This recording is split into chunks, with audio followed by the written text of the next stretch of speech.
Good morning আমার প্রিয় ছাত্রছাত্রী, আমি ক্ষিতীশ স্যার আমার ইউটিউব চ্যানেলে তোমাদের স্বাগত জানাই। আমি আজকে আবার চলে এসেছি তোমাদের জন্য ফাদার সেলফের ইউনিট 2 এর যে অনুশীলনীটি রয়েছে সেই অনুশীলনী লাইন বাই লাইন বাংলা মানে এবং অনুশীলনী প্রশ্নোত্তরগুলো সলভ করে দেবো। সেই সঙ্গে 2026 সালের কমনযোগ্য যে প্রশ্নগুলো রয়েছে সেই প্রশ্নগুলি তোমাদেরকে আজকে দিয়ে দেবো। তাই ভিডিওটি স্কিপ না করে প্রথম থেকে শেষ পর্যন্ত দেখবে এবং ভিডিওটি লাইক, শেয়ার ও কমেন্ট করতে ভুলবে না। তো চলো আমরা শুরু করছি ফাদার সেলফ ইউনিট 2 এর লাইন বাই লাইন মানে। স্বামী hope that with his with this his father would be made to see why he must avoid school for the day. স্বামী আশা করেছিল যে তার বাবা হয়তো সেই সমস্ত বিষয়গুলি খুঁটিয়ে খুঁটিয়ে দেখবেন যে তিনি স্বামী কেন স্কুলে যাচ্ছে। But father behaviour unexpected change, কিন্তু বাবার আচরণ হঠাৎ করেই অপ্রত্যাশিতভাবে বদলে গেল।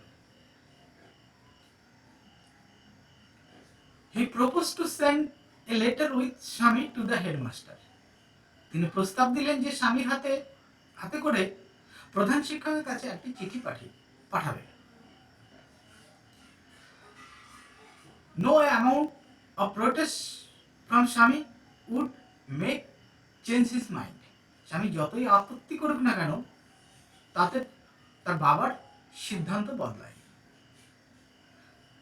By the time Swami was ready to leave for school, father had composed a long letter to the headmaster.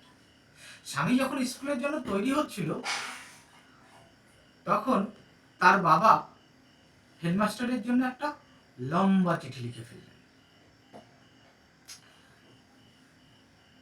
চিঠিটি তিনি কি করলেন? He put it and envelope and seal it. তিনি চিঠিটি খামের মধ্যে রেখে সেটি সিল করে দিলেন, অর্থাৎ বন্ধ করে দিলেন। এবার স্বামী তার বাবাকে জিজ্ঞাসা করছে, what have you written father? Swami asked apprehensively. Swami মাথা নত করে তার বাবাকে জিজ্ঞাসা করছে, বাবা তুমি চিঠির মধ্যে কি লিখেছ? নাথিং ফর ইউ, তোমার জন্য কিছু নয়। Give it to your headmaster and go to your class. তুমি এই চিঠিটি হেডমাস্টার মশাইকে দিয়ে দেবে এবং তুমি তোমার ক্লাসে চলে যাবে। Have you written anything about our teacher Samuel? আপনি কি আমাদের শিক্ষক সামুয়েল সম্পর্কে কিছু লিখেছেন? বাবা বলছে, ইয়েস, প্ল্যান্টি অফ থিং। হ্যাঁ, অনেক কিছু। What has he done father? তিনি কি করেছেন বাবা? তার বাবা বলছে, everything is there in the letter. এই চিঠির মধ্যে সবকিছু লেখা রয়েছে। Give it to your headmaster, তুমি এটি তোমার হেডমাস্টার মশাইকে দিয়ে দেবে। Swami went to school feeling that he was the worst boy on the earth. স্বামী স্কুলে গেটে এই অনুভূতি নিয়ে যাচ্ছে যে তিনি অর্থাৎ স্বামী পৃথিবীর সবচেয়ে খারাপ ছিল। His conscience bothered him. স্বামীর বিবেক তাকে প্রচন্ড বিব্রত করছিল। He was not at all sure if his description of Samuel had been accurate. সে একেবারেই নিশ্চিত ছিল না যে সামুয়েল সম্পর্কে যে বর্ণনা সে দিয়েছে সঠিক ছিল কিনা। He felt he had mixed up the real and imagined. সে অনুভব করছে যে বাস্তব এবং কল্পনাকে সে গুলিয়ে ফেলেছে। স্বামী stopped on the roadside to make up his mind about Samuel.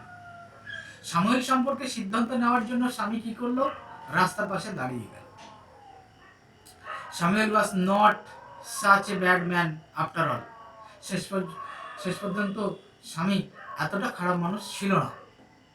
Personally he was much more friendly than the other teacher. যে ব্যক্তিগতভাবে অন্যান্য শিক্ষকের চেয়ে তিনি ছিলেন অনেক বন্ধুত্বপূর্ণ। Swami also felt Samuel had a special regard for him. স্বামী আরও অনুভব করলো যে সামুয়েল তার প্রতি বিশেষ স্নেহ ছিল। স্বামী's head was diggy with confusion. স্বামী's head was diggy. ডিগি বলতে এখানে মাথা ঘোরা বোঝাচ্ছিল, কনফিউশন অর্থাৎ স্বামী বিভ্রান্তিতে তার মাথা ঘুরছিল। He could not decide if Samuel really deserved the allegation made against him in the letter. সে সিদ্ধান্ত নিতে পারছিল না যে চিঠিতে সামুয়েলের বিরুদ্ধে আনা অভিযোগগুলি সত্যিই তিনি প্রাপ্য কিনা। The more he thought of Samuel, the more Swami grieved for him. সে যত বেশি সামুয়েলের কথা ভাবছিল ততই তার জন্য দুঃখ পাচ্ছিল।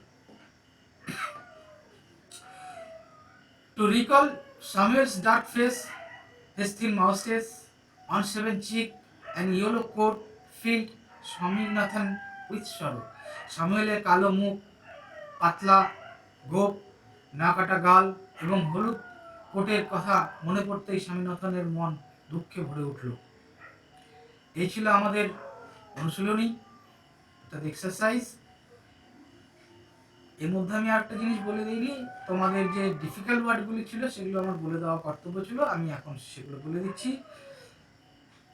অ্যাপ্রিহেন্সিভলি, ভীতভাবে বা মাথা নত করে। হেডমাস্টার মানে প্রধান শিক্ষক। প্ল্যান্টি মানে অনেক বা প্রচুর। কনসিয়েন্স মানে হচ্ছে বিবেক। বোদার্ড হচ্ছে বিরক্ত করা বা কষ্ট দেওয়া। ডিসক্রিপশন মানে বর্ণনা। অ্যাকুরেট মানে সঠিক বা নির্ভুল। মিক্সড আপ গুলিয়ে ফেলা। রিয়াল বাস্তব। ইমেজাইন কল্পিত। রোড সাইড রাস্তার ধারে। মেক আপ হিজ মাইন্ড সিদ্ধান্ত নেওয়া। আফটার অল শেষ পর্যন্ত। পার্সোনালি ব্যক্তিগতভাবে। ফ্রেন্ডলি বন্ধুত্বপূর্ণ। স্পেশাল রিগার্ড বিশেষ স্নেহ। ডিগি মানে মাথা ঘোরা। কনফিউশন বিভ্রান্তি। ডিসাইড সিদ্ধান্ত নেওয়া। ডিজার্ভ প্রাপ্য ছিল। অ্যালিগেশন অভিযোগ। গ্রিফট দুঃখ পেয়েছিল। রিকল মনে করা। ডার্ক ফেস কালো মুখ। থিন মাউস্টেজ পাতলা গোপ। আনশেভেন না কাটা। চিক গাল। ফিল উইথ সরো দুঃখে ভরে যাওয়া। এই ছিল তোমাদের ডিফিকাল্ট ওয়ার্ড।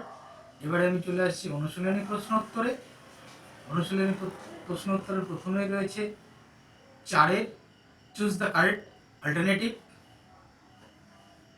প্রথম প্রশ্ন, A number, father decided to send the headmaster a. Father হেডমাস্টারকে কি পাঠানোর সিদ্ধান্ত নিয়েছিল?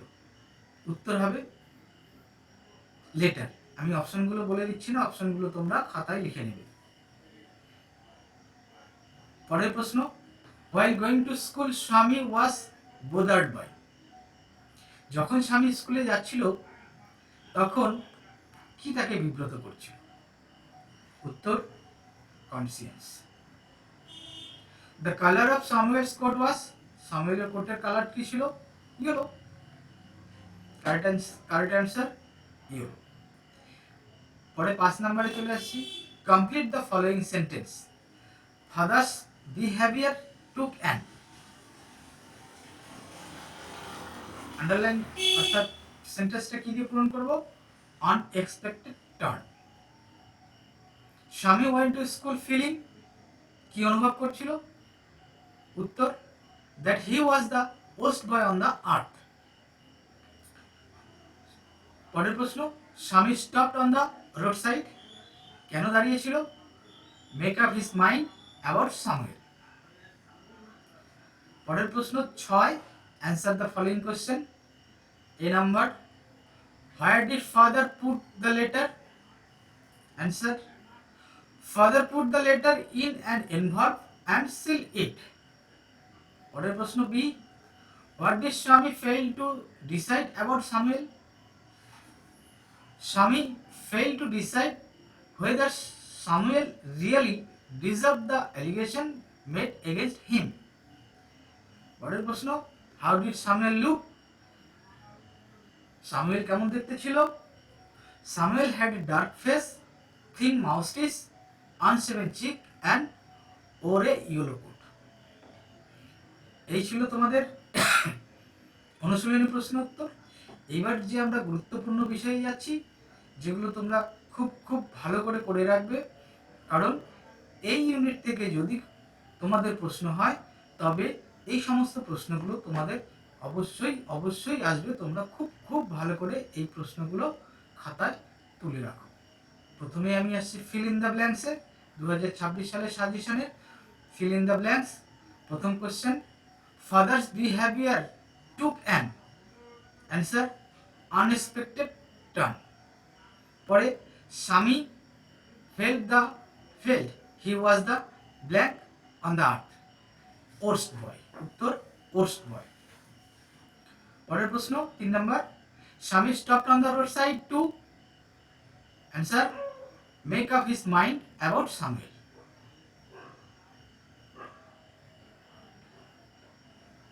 এবার চলে যাচ্ছি আমরা এমসিকিউ প্রশ্ন উত্তরে। Father decided to send the headmaster a, option আমি বলছি না, অপশনগুলো তোমরা খাতায় লিখে নেবে। উত্তর লেটার। পরের প্রশ্ন, while going to school Shami was bothered by answer conscience. 3 number, the color of Samuel's coat was yellow. Father's behavior took an unexpected turn. এবার আমরা চলে যাচ্ছি শর্ট কোশ্চেন, যে why did Shami feel he was the worst boy on the earth? কেন স্বামী অনুভব করছিল যে সে পৃথিবীর সবচেয়ে খারাপ ছেলে?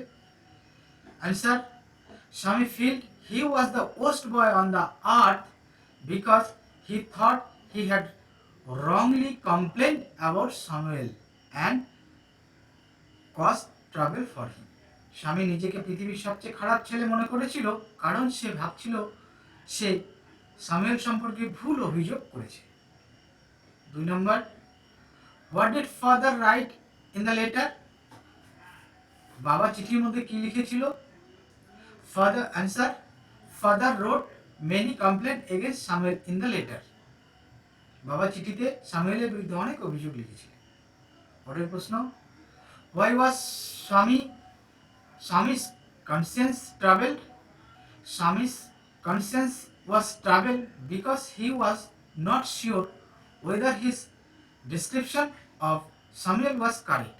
স্বামীর বিবেক তাকে কষ্ট দিচ্ছিল কারণ সে নিশ্চিত ছিল না তার বর্ণনা সঠিক ছিল কিনা। পরের প্রশ্ন, what was Shami's opinion about Samuel later? উত্তর, later Shami felt that Samuel was not a bad man and was quite friendly. পরে স্বামী মনে করলো যে সামুয়েল খারাপ মানুষ নন এবং তিনি বন্ধুত্বপূর্ণ। তো এই ছিল আমাদের সাজেশন।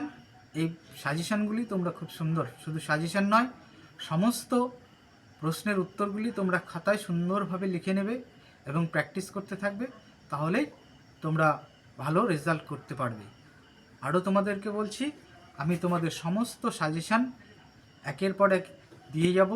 তোমরা রেগুলারলি আমার চ্যানেলটি ফলো করবে, তবে তোমাদের ইংরেজি সম্বন্ধে কোনো সমস্যা থাকবে না।